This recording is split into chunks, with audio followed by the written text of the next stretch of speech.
Turning now to the deadly streets of Chicago. Murders are up again with no end to the violence in sight. We told you about the two Illinois congressmen who say the violence has become so rampant that they want to call in the National Guard.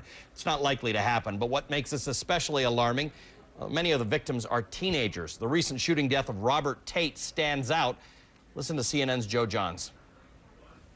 On Chicago's west side, Robert Tate, a 17-year-old from the neighborhood, had been shot in the chest. He was dying. A police officer came up to him and said, "Do you know who shot you?" He said, "I know, but I'm not telling you." Paramedics tried to save him, but Robert Tate died. Another example of the horror of this, if you need another example, look at this. The beating death of a 16-year-old honor student, Darian Albert, last year, captured on a cell phone camera. So far this year, there have been 113 murders in Chicago. That compares to 132 American servicemen and women killed this year in the wars in Iraq and Afghanistan. These grim times are not new to the city. In 2009, in the school year, more than 36 public school students were killed. It marked the third straight year that youth homicide climbed into double digits. Another troubling trend, a lot of the teen violence happens away from school, often as kids are walking to school or leaving at the end of the day.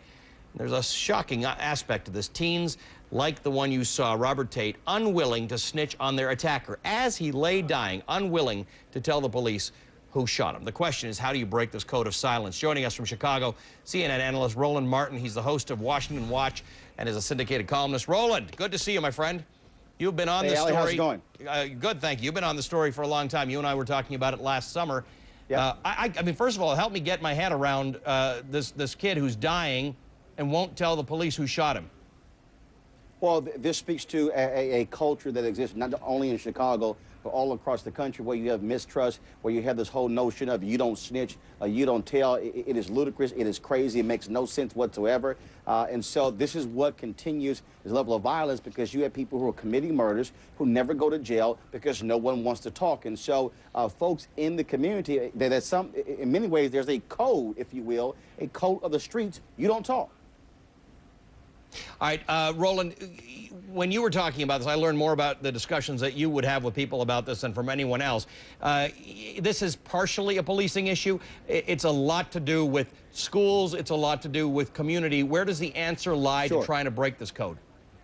Well, I think first and foremost, you have to look at this whole issue from a holistic standpoint. In the short term, I believe what you have to have is you must have a surge in these most violent communities where you simply flood the zone with police officers. And that means setting up roadblocks. That means checking IDs. That means searching cars. Now, here's what also needs to happen. These are largely African-American and Hispanic neighborhoods where you're seeing this outbreak of violence. And the people there are going to have to, frankly, and let me be very clear, shut the hell up by complaining about a significant police presence. You cannot, on one hand, complain about violence and saying you're living in dead zones, you're living in a war zone, but then you complain about the prison industrial complex. And look, I understand the numbers of black kids who are going to prison, and I can't stand that. But the reality is, when you have kids dropping out of school, being in gangs, who are now illiterate, who are now selling drugs, who are on the streets, all of a sudden there's a propensity for violence there. And so short term, you've got to get the violence under control. The second piece then, hold the second piece with the communities. Hold the second piece for a second. I want to talk about it after the break. The other thing is this call for the National Guard and the fact that there's a challenge in Chicago about allowing handguns to be sold inside the city. I want to talk to you about both of those things, but I want to talk to you about the second piece right after this. Stay with us. Roland is going to be with us on the other side.